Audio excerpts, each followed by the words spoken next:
یہ ساری آج شیلز یہ دیکھ لیں، ٹیئر گیسنگ شیلز، یہ ساری کل شام سے یہ صرف میرے گھر میں جو پڑے ہیں، یہ ہمارے گھر کے ارد گرد جو شیلز ملے ہیں، جو میری زمان پاک کے گھر کے اندر جو شیلنگ ہوئی ہے، میں یہ آپ کو اس لیے دکھا رہا ہوں کہ یہ کل دوپہر سے میرے گھر کے اوپر حملہ ہے، اور یہ شیلز جو آپ دیکھ رہے ہیں یہ صرف جس طرح میں نے کہا اس گھر کے اندر، یعنی میرے گھر کے اندر یہ وہ شیلز ہیں جو گھر کے باہر ہیں اس کا ہمیں کوئی اندازہ نہیں، وہ ساری سڑک کے اوپر ساری رات صبح تک، اور ابھی جب میں آپ سے بات کر رہا ہوں پھر شیلنگ ہو رہی ہے، پھر ایک اور حملہ ہو گیا۔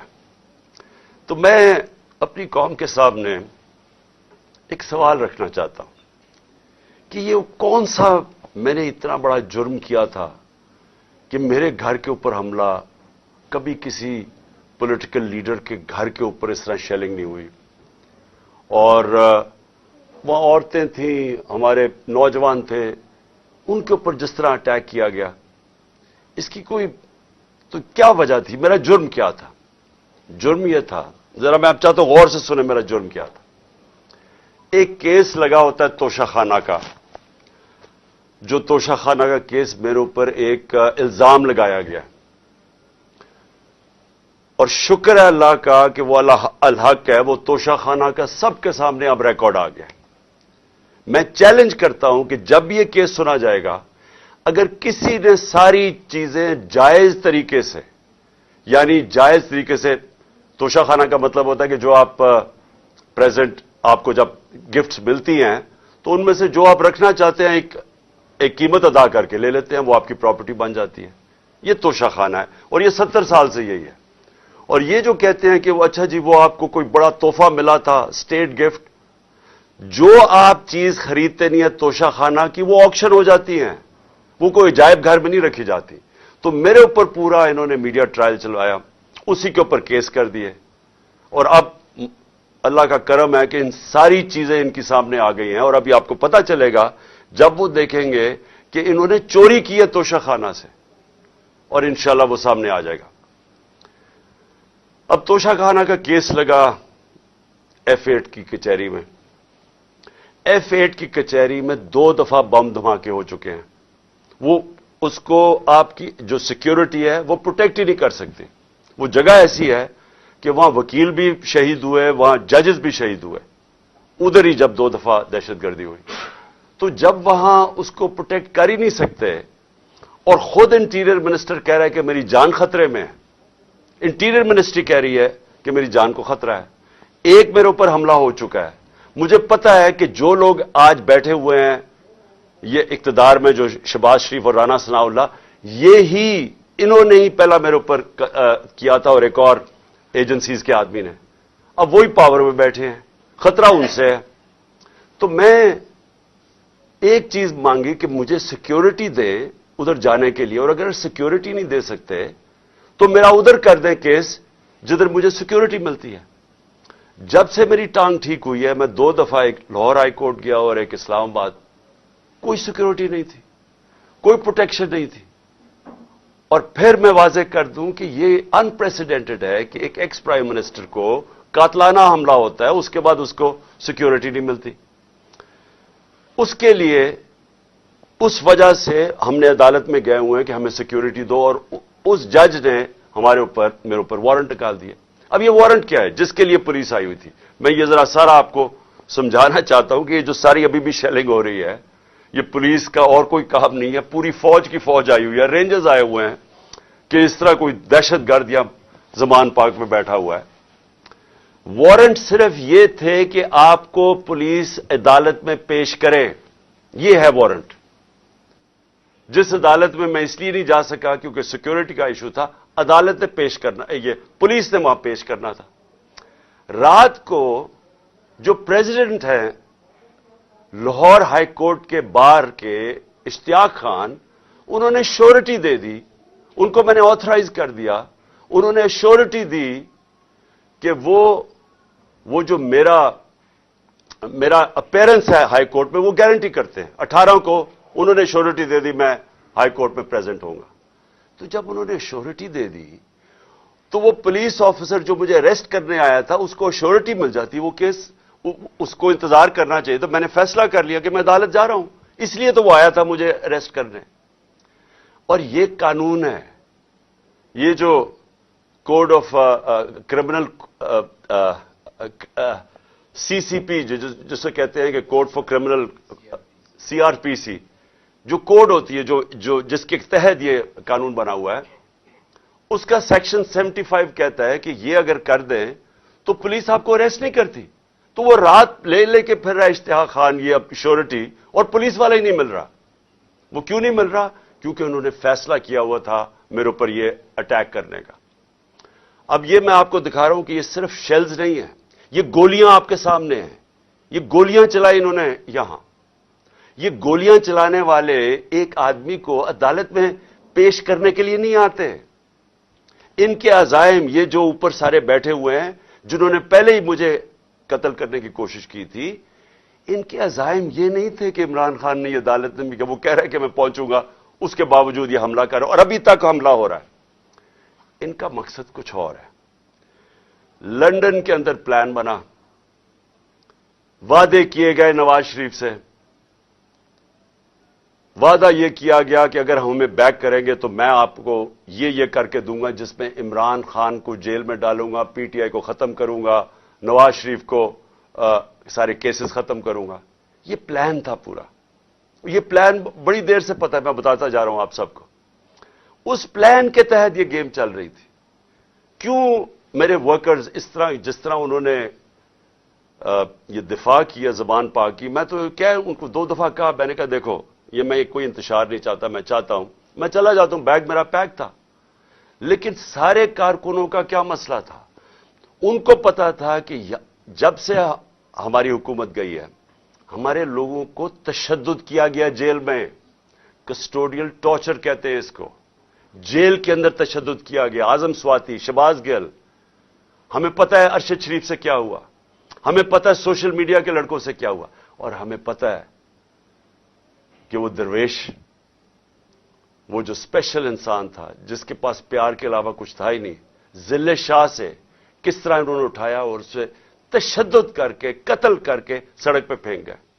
تو وہ سارے فکر کر رہے تھے کہ دیکھیں اگر انہوں نے یہ آپ سے لے گئے ایک دفعہ آپ کو، تو یہ آپ سے بھی یہ کریں گے. اس لیے انہوں نے رات سے وہ مقابلہ کر رہے ہیں ان کا، صرف اس وجہ سے. سو میں آج یہ پوچھنا چاہتا ہوں، میں وہ جو اپنے آپ کو نیوٹرل کہتے ہیں ان سے پوچھنا چاہتا ہوں کہ مجھے یہ بتائیں کہ رینجرز کو بھیجنے کا کیا کام تھا؟ میرے دیوار کے اوپر رینجرز چڑھ رہے تھے، اندر آنے لگے تھے. یہ میں کون سا جرم کیا کہ رینجرز کو یہاں اٹیک کروایا میرے اوپر؟ اور جب رینجرز اور ہمارے لوگوں کا آمنا سامنا ہوگا تو کیا کوئی قوم سمجھے گی کہ ہماری اسٹیبلشمنٹ نیوٹرل ہے؟ اور کیا یہ کرنا چاہیے کہ رینجرز یعنی فوج کو اور عوام کا آمنا سامنا کروانا چاہیے؟ جب TLP آ رہی تھی اسلام آباد کی طرف تو مجھے تب آرمی چیف نے کہا تھا کہ ہم بالکل فوج کو سویلینز کے سامنے نہیں لے کے آئیں گے. تو اب کیوں آ رہی ہے؟ کیا وجہ ہے؟ کون سا جرم ہے؟ کیا جرم کیا میں نے؟ اور کیا وجہ ہے کہ اس طرح کی بے دردی سے، جس طرح کا ابھی تک سب کو یہ جو شیلز مارے گئے ہیں، گولیاں چلائی گئی ہیں، یعنی یہ کیا جمہوریت ہے؟ کیا ہم نے کبھی ہمارے 3.5 سال میں کبھی کسی کے اوپر 3 لانگ مارچز دی، پروٹیسٹ تھے، کیا ہم نے کبھی کسی کے اوپر یہ کیا؟ تو یہ کیا وجہ ہے؟ اس کے پیچھے کیا ہے؟ ہم سب سوال پوچھ رہے ہیں، ہم سب حیران ہیں کہ اس سب کا مقصد کیا ہے؟ چاہتے کیا ہے؟ کیا یہ وہ ساری وہی ایک تسلسل ہے کہ کسی طرح تحریک انصاف کو دیوار سے لگاؤ، لیکن اس سے بھی زیادہ عمران خان کو مائنس کرو بیچ میں سے، اس لیے پکڑنے آئے تھے؟ اور دیکھیں، میں آج اپنی ساری قوم کے سامنے کہہ رہا ہوں کہ دیکھیں، میں نے پوری کوشش کی ہے جب سے میری گورنمنٹ گرائی گئی ہے کہ کوئی میری وجہ سے اس ملک میں انتشار نہ ہو. ہم نے سارے پرامن 70 جلسے کیے، سب پرامن. جب کوئی انتشار کا وقت آتا تھا، جب انہوں نے اسی طرح ہمارے اوپر ظلم کیا 25 مئی کو پچھلے سال، میں نے کینسل کیا، میں نے اس کو ختم کر دیا دھرنے کو، کیونکہ مجھے ڈر تھا کہ اب انتشار کی طرف جا رہا ہے۔ اس کے بعد 26 نومبر لاکھوں لوگ جمع تھے وہاں اس وقت پنڈی میں۔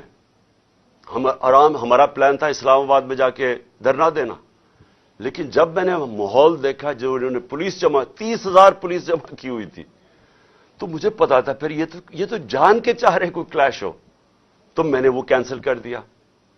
ہم نے 8 مارچ کو ایک پرمیشن لی ہوئی تھی، انہوں نے ہمیں شام کو پولیس نے پرمیشن دی تھی کہ اپنی الیکشن ریلی جو ہم نے اپنی 30 اپریل کی الیکشن کے لیے کرنی تھی، پرمیشن ملی ہوئی تھی، روٹ اپروو تھا۔ صبح لوگ آ رہے ہیں اور دیکھ رہے ہیں پولیس کھڑی ہوئی ہے اور پولیس کے جتھے کھڑے ہوئے ہیں اور لوگ ریلی کے لیے آ رہے ہیں، اور ایک دم پتا چلتا ہے کہ دفعہ 144 لگا دی جاتی ہے۔ کس وجہ سے؟ الیکشن جب ڈیٹ اناؤنس ہو جائے، آپ الیکشن ریلی کے خلاف دفعہ 144 کیسے کر سکتے ہیں؟ وہ بھی کیئر ٹیکر گورنمنٹ۔ اور اس کے بعد شیلنگ شروع ہو جاتی ہے، جس طرح اب آتے ساتھ ہی شیلنگ، ڈرانا، دھمکانا، مارنا، اور اس میں ضلع شاہ کا جس طرح قتل کیا گیا۔ تو اس کے بعد جب اگلے دن ہم نے وہ کیا، پھر سے انہوں نے جب بین کیا اور ان کا خیال تھا کہ ہم پھر سے ری ایکٹ کریں گے، میں نے پھر کینسل کیا، کیونکہ مجھے پتا تھا ہمارے لوگوں کو غصہ تھا جو ضلع شاہ سے، سب اسے پیار کرتے تھے، تو اس لیے ہم نے کینسل کی، ہم نے پوسٹ پون کی تاکہ کوئی انتشار نہ ہو۔ اب مجھے بتائیں، رات سے جب مجھے پتا چلا کہ اچھا یہ وارنٹ آ گئے ہیں تو چلیں میں شیورٹی دے دیتا ہوں، وہ بانڈ سائن کر دیتا ہوں میں اس کے ساتھ، اشتیاق خان کے ساتھ، پریزیڈنٹ لاہور بار ہائی کورٹ بار ایسوسی ایشن، تو پھر کیا چیز رہ گئی تھی؟ کیا وجہ ہے؟ ابھی تک حملے ہو رہے ہیں، عدالت کے اندر ہمارا کیس پڑا ہے، عدالت میں ہم گئے ہوئے ہیں اسلام آباد میں اور لاہور میں، اور ابھی تک یہ شیلنگ رینجز نے پھر اٹیک کر دیے۔ اور مجھے ابھی بھی نہیں سمجھ آئی کہ میرے گھر کی دیواروں سے کود کے اندر آ رہے تھے، کیا کوئی کمانڈو ایکشن کرنا تھا کہ عمران خان کو پکڑ کے لے جانا تھا؟ یہ کیا مذاق کر رہے ہیں اس ملک کے ساتھ؟ اور میں آخر میں افسوس سے کہنا چاہتا ہوں کہ دیکھیں یہ ملک کو ادھر آپ لے کے جا رہے ہیں، اور جو بھی اس وقت پاور میں بیٹھے ہیں، میں آپ کو یہ بتا دوں کہ ملک کو ادھر لے کے جا رہے ہیں کہ یہ میرے ہاتھ سے بھی چیز نکل جائے گی۔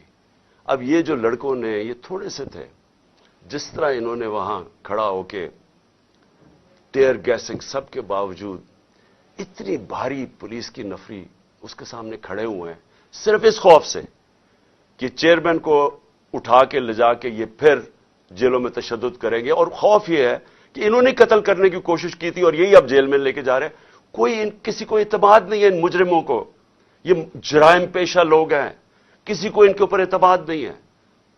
تو میں سوال یہ پوچھتا ہوں کہ جو اس وقت اقتدار میں بیٹھے ہیں، جو پاور میں ہیں، جو پاور کنٹرول کرتے ہیں پاکستان کی، اور وہ یہ نہیں ہے یہ جو رانا ثناءاللہ اور یہ جو شہباز شریف ہے جن کے پاس پاور ہے، کیا کوئی فکر ہے آپ کو پاکستان کی؟ کیا آپ کو فکر ہے کہ یہ ملک جا کدھر رہا ہے؟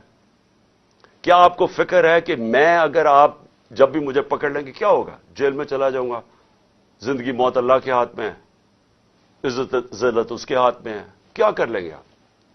اور زیادہ پارٹی طاقت میں آئے گی، لیکن اس کا جو نتیجے میں جو رد عمل آئے گا وہ کیا فائدہ ہوگا پاکستان کو؟ کس کو نقصان ہوگا؟ جس ملک کی معیشت ابھی بیٹھ چکی ہے، بھی بیکاروں کی طرح پیسے مانگتے پھر رہے ہیں، ملک سکڑتا جا رہا ہے، مہنگائی آسمانوں پہ ہے، مہنگائی ایسی مہنگائی پاکستان کی تاریخ میں نہیں آئی، تنخواہ دار طبقہ پس گیا ہے، بیچاروں کے پاس اس وقت حالات یہ ہیں کہ ان کا 2 ہفتے کے اندر ان کے پاس تنخواہیں ختم ہو جاتی ہیں۔ اس ماحول کے اندر انتشار پھیلانا، کیا یہ کوئی پاکستانی سوچ رکھے؟ یہ تو کوئی دشمن ایسے کرے ملک کے ساتھ تو یہ ہمارے ہاتھ سے گیم نکل جائے گی۔ یہ جو حرکتیں ہو رہی ہیں، یہ میری، اب یہ جو باہر لڑکے ہیں یہ میری نہیں سن رہے، جب ان کے اوپر یہ انتشار ہو رہا ہے اور یہ جو شیلنگ ہو رہی ہے وہ میری نہیں اب بات سنتے، وہ اب میرا کوئی کنٹرول ان کے اوپر نہیں ہے، اور جس طرح کی اب بمباری اور یہ سب کے ہاتھ سے نکل جائے گا۔ اس لیے میں کہنا چاہتا ہوں اپنی عدلیہ سے سب سے پہلے کہ دیکھیں امید صرف اب ہمیں آپ پہ رہ گئی ہے. یہ جرائم پیشہ لوگ جو گورنمنٹ میں بیٹھے ہیں یہ تو کوشش کر رہے ہیں کہ 80 کیسز کر دیے ہیں, یہ تو کیسز بڑھتے جائیں گے. یہ تو کوئی کبھی ایک عدالت کبھی دوسری عدالت, ان کی تو کوشش ہے کہ میں الیکشن نہ لڑوں یا میں کسی جیل میں چلا جاؤں اور یا سارا وقت الجھا رہا ہوں کیسز میں کہ کبھی ایک وارنٹ نکل رہا ہے. تو ہمیں تو صرف امید عدلیہ سے ہے, اور دوسری ہم امید لگا رہے ہیں اپنی جو اسٹیبلشمنٹ ہے اس ملک کی کہ کیا آپ کا انٹرسٹ پاکستان میں ہے یا نہیں ہے. تو یہ جو تماشا ہو رہا ہے اس کو بند کریں, ملک کا سوچیں. یہ جو بھی پلان ہے لنڈن کا اس کے اوپر نہ کام کریں. یہ ملک تباہی کی طرف جا رہا ہے, اور میری اپیل ہے آپ سب سے کہ اب اس ملک کا سوچیں. اب جن کا جینا مرنا اس ملک میں ہے, ہمارے تو کوئی باہر نہیں جانا, میں تو کوئی لنڈن نہیں جانا جس طرح یہ سارا ٹبر اٹھ کے چلا جاتا ہے یا دوسرا اٹھ کے وہ باہر چلا جاتا ہے. ان کی تو باہر پراپرٹیز اربوں ڈالر ہیں, ہمارا تو جینا مرنا یہاں ہے. تو میرا اکیلے کو فکر نہیں کرنا چاہیے, ہر اس پاکستانی کو اس ملک کا سوچنا چاہیے جو اٹھ کے لنڈن نہیں چلا جائے گا, جس کے باہر ڈالرز نہیں پڑے ہوئے. ان سب کو سوچنا چاہیے کہ ملک جا کس طرف رہا ہے. اور اپنی عوام کو آخر میں آپ کو کہنا چاہتا ہوں, میں پھر سے آپ کو کہنا چاہتا ہوں, میں پکڑا جاؤں, جیل میں بھی چلا جاؤں, جو بھی مجھے ہو جائے, آپ نے یہ جو حقیقی آزادی کی ہماری تحریک ہے, آپ نے سب نے اس میں شرکت کرنی ہے, کیونکہ غلام قوم کا کوئی مستقبل نہیں ہوتا. یہ جو ایک چھوٹا سا طبقہ اوپر حاوی ہوا ہے, قانون کے وہ اوپر بیٹھا ہے, ہر قسم کا ظلم کرتا ہے لوگوں پہ, خوف کے اوپر ملک چلاتا ہے, سارے ملک کے وسائل کے اوپر قبضہ کر کے بیٹھا ہوا ہے, یہاں سے پیسہ چوری کرتا ہے, ہنڈی والے سے باہر بھجوا دیتا ہے. ملک کا ساری چوری کا پیسہ آج ان کے بڑے بڑے بینک اکاؤنٹس اور لنڈن اور باہر مغربی کیپٹلز میں ان کا پیسہ پڑا ہے. صرف دبئی کے اندر 20,000 پاکستانیوں نے, یہ ابھی بلومبرگ کی رپورٹ ہے, 20,000 پاکستانیوں کا دبئی میں $10.4 ارب پڑا ہوا ہے. تو ملک کیسے آگے جا سکتا ہے اگر یہ ان لوگوں کے ہاتھ میں ملک رہے گا. اس لیے میں قوم کو آج کہہ رہا ہوں کہ آپ نے پوری طرح اس حقیقی آزادی کی جہاد میں شرکت کرنی ہے. پاکستان زندہ باد.